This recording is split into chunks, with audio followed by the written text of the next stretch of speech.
Well, hello there, and welcome back to another Minecraft video. In this video, I'm going to show you how to make something that seems pretty useless. It's kind of one of those, oh hey, look what I can do, just for the sake of doing it. Hopefully, somebody can figure out a better use for this, but for now it's just kind of a showcase of like, hey, 1.10 introduced this new block, and you can do something interesting with it even if it has no practical application. So what is that block, and what is the interesting thing that it can do? So that block is, as you can tell by what I'm holding, the Magma block. In 1.10, they introduced this Magma block that spawns naturally in the Nether. It can be crafted with magma cream. It burns any living things that stand on top of it, but it won't burn other non-living things like boats or item drops or anything like that. Those are fine. And it emits a light level of 2, and mobs can spawn on it. So it's kind of been used in a lot of mob farms and stuff. But one property it has that's not really taken advantage of, because it's just sort of for theme and doesn't really do much, is that if you have a water source block touching a magma cube block, then it will randomly evaporate. And the source block will just disappear into a puff of smoke and a sizzle sound effect, the same kind of thing you get if you try to put water down in the Nether. And that's pretty much it. So, seems kind of useless, right? But I've turned it into a randomizer. So, what I have here is just a little pool, just an infinite pool. And you just saw what happened there, and I'll get to that in a second, because that is the functionality of it. But, yeah, so we have this little 2x2 infinite pool, and all this is just 2x2 with a magma block on the floor in one square, and that square is next to the device. And you just fill 2 corners with water, 2 opposite corners with water, and it'll fill itself up automatically. That's standard Minecraft. Over here, we have a basic bud switch. Now, there are probably smaller bud switches or whatever. I was just playing around, so I just picked a simple one. Basically, you have a sticky piston that's holding on to this redstone block. And then in the place where that block will be when the piston extends, right there, you have the redstone signal coming out and then sent back in to this block here.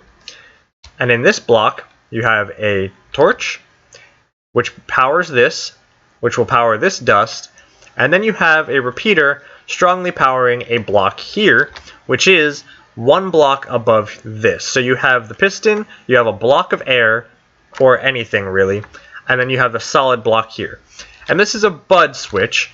So basically, this piston is sort of powered by this, because this block is kind of powered, but because it's not really powered, it takes a block update to register. Basically, there are tutorials on how bud powering works all over YouTube.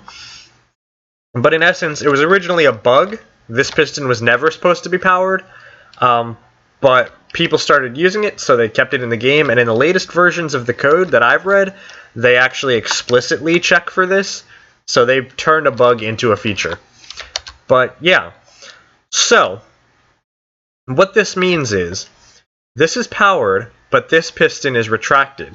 As soon as this piston gets a block update by blocks changing around it, it's going to think that it's powered from here and extend.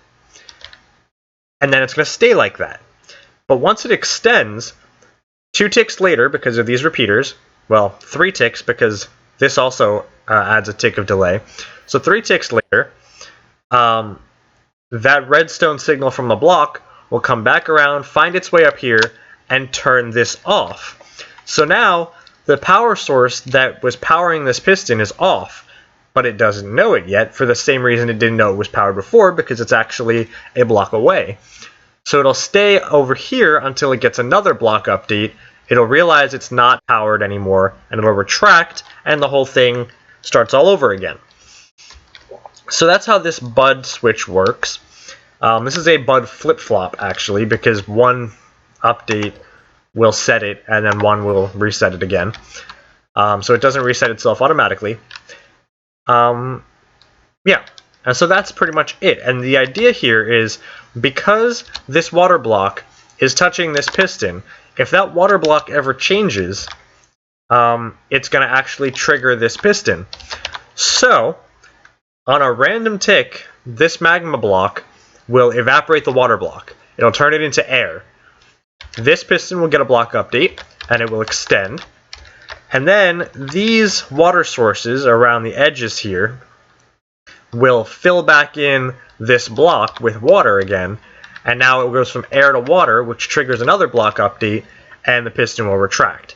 And so what that means is every time this magma block decides to evaporate this water source, like it just did, you get a pulse coming out of the system. And this is your output, this line right here. Or technically, because of this repeater, you could actually have a output just coming out that way, wherever you want it.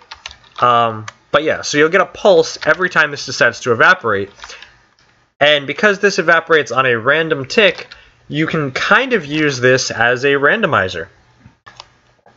Now you could do that now with things like crops because they grow with a random tick, but actually crops don't work well with they actually don't work well with buds, because most crops don't actually trigger a block update when they grow. And that's something I had to deal with annoyingly when I made my Red Plus mod. I wanted something that would get a block update whenever, or that would update its redstone output whenever the crop grew, but it doesn't actually create a block update. So most crops you can't actually do that with. And as far as I know, there's really nothing else that uses random ticks that, you know, is repeatable like this. It'll automatically reset itself and repeat. So yeah, like I said, there are other ways and better ways to do randomizers, like with droppers or whatever. But this is a new, interesting way that you can only do in 110.